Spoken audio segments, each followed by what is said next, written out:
I want you to pause for a moment, my lovely child, before you continue. Inhale slowly for one moment. Relax your shoulders. And pay close attention to what I have to say.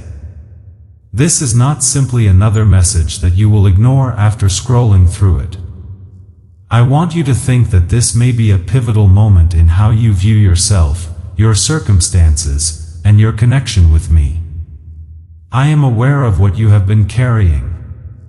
I am aware of the thoughts you keep to yourself. I am aware of the queries you pose while everyone else is asleep. And I want you to keep one straightforward fact in mind today: you're not by yourself. I am present. Picture yourself in a room. For a very long time, the windows have been shuttered. There's a weight to the air. It is full with anxiety, regret, worry, disappointment, and memories you wish you could forget. You spent so much time in that room that you gradually lost awareness of how hard it was to breathe. You started referring to it as normal. You said to yourself, "My life is just this." However, you were not meant to spend your entire life in a place with stale air, my darling. You were meant to be free. You were made with hope in mind. You were made to breathe once more. Imagine me entering that room now. I'm not here to condemn you. I don't question why you stayed for so long while standing at the door. I just move in the direction of the window. I put my hand on the frame, turn to face you, and say, "Come. Together, let's open this." Perhaps it's getting harder to move that window. Perhaps you've been disappointed for years and think that nothing will ever change.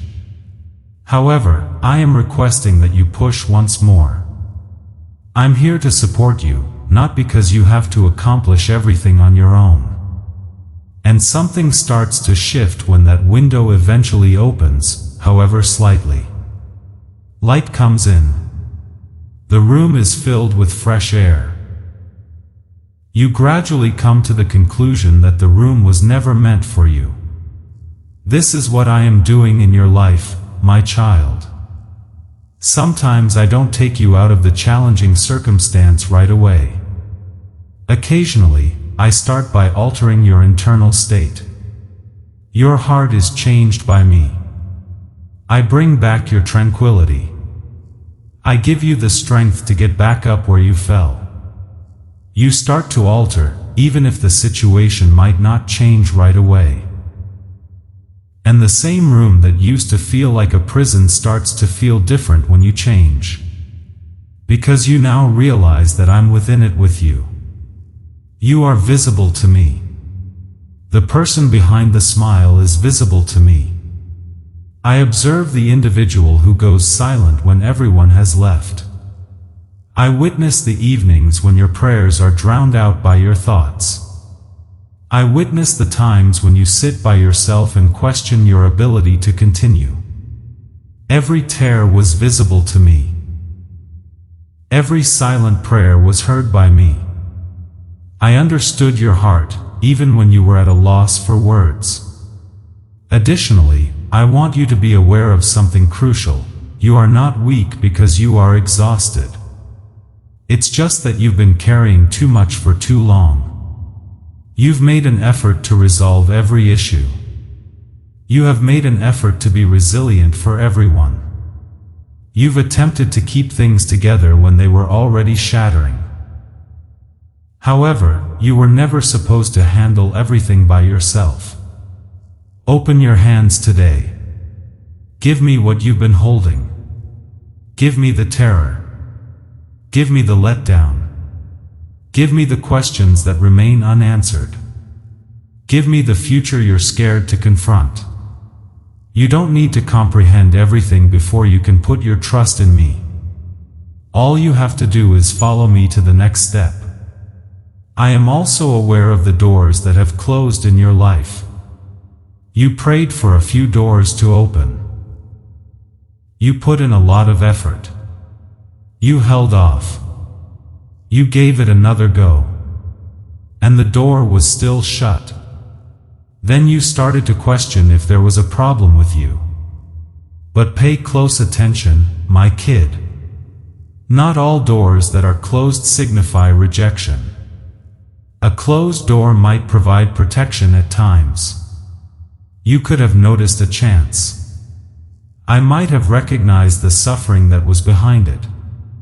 It's possible that you saw a relationship that you really wanted. I might have seen the ultimate cost to you. You might have noticed a path that seemed ideal. I might have predicted the outcome of the course. You can't see around every corner. However, I am able to. Therefore, don't assume that I've forgotten about you just because a door closes. I occasionally reroute you. I am sometimes defending you.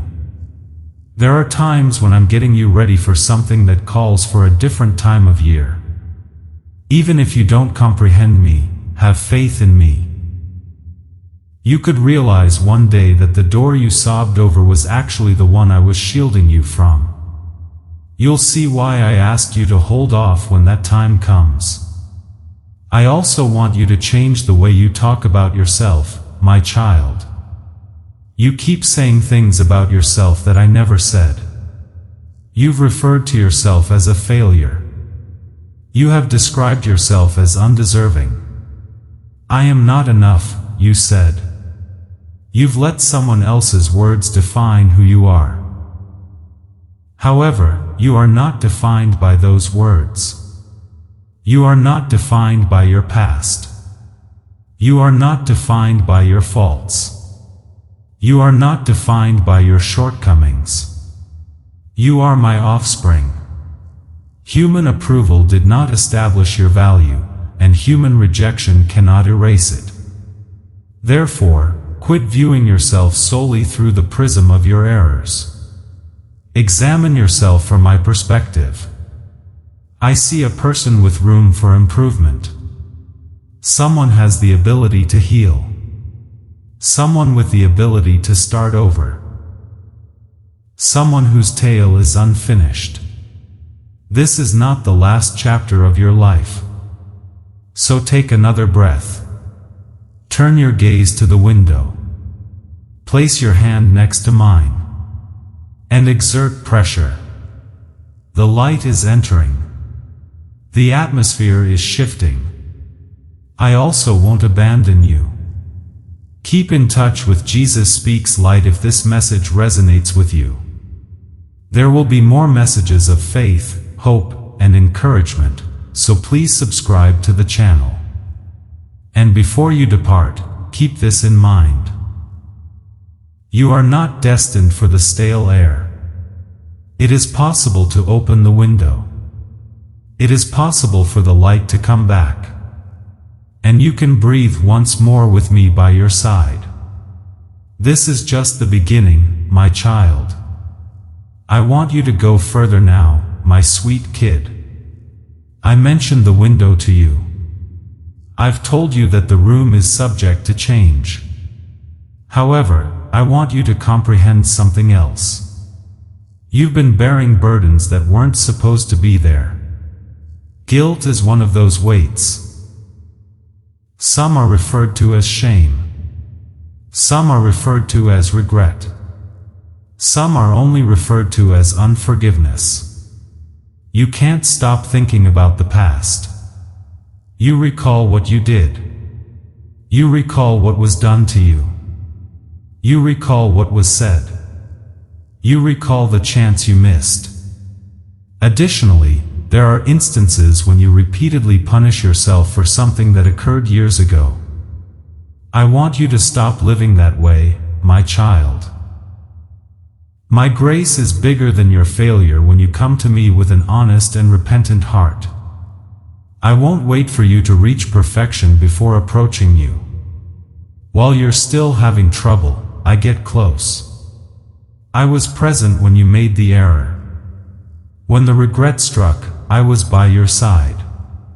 When you woke up the following morning, I was with you, wishing you could go back in time and make things different. And I'm still here with you. Your error might play a role in your narrative, but it doesn't have to define who you are. You have truly given yourself over to me, so stop torturing yourself for it. Accept pardon. Accept grace. Take advantage of the chance to start over. In your heart, say, Lord, I am forgiven. I let go of my guilt. Assist me in moving forward. After that, proceed. Staying stuck in the past does not respect it. By letting what you've learned make you wiser, you honor it. I want to talk about the people who have harmed you presently. I am familiar with their names. I am aware of what transpired. I am aware of the profound impact that had on you. Furthermore, I'm not expecting you to act as though the suffering never occurred. Saying that what occurred was appropriate does not equate to forgiveness. Forgiveness does not entail going back to a harmful circumstance. Giving someone permission to harm you again is not the same as forgiving them. When you forgive, you cease letting their behavior dictate how you feel. Give them to me. What you can't solve, let me handle. You don't have to take retribution. You don't have to harbor resentment. You don't have to argue with someone who isn't even there in your mind every day. Release the burden. Not because you should be at peace with them. Because you are worthy of a peaceful life. There's another fight you must acknowledge, my darling. On certain days, you're already tired when you wake up. At work, you experience pressure. There's tension all around you. You're worried about what lies ahead. And there are moments when you are unable to articulate why your heart is burdened. There are times when everything appears to be going well on the surface, but on the inside, you feel as though you are engaged in a battle that no one else can see. Don't disregard your spiritual life. The adversary seeks to make you feel helpless. He wants you to think that your identity is fear. He wants you to be preoccupied, dejected, worn out, and cut off from me. However, I haven't given up on you. You don't have to combat every conflict in a frenzy. Fight with faith. When terror tells you to flee, pray. When the mind is filled with lies, stand on the truth. When everything around you is attempting to take your peace, choose peace instead.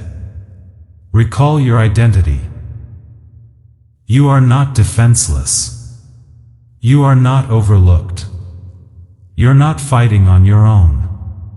Remember that I am still writing your tale while the enemy tells you that your future is over.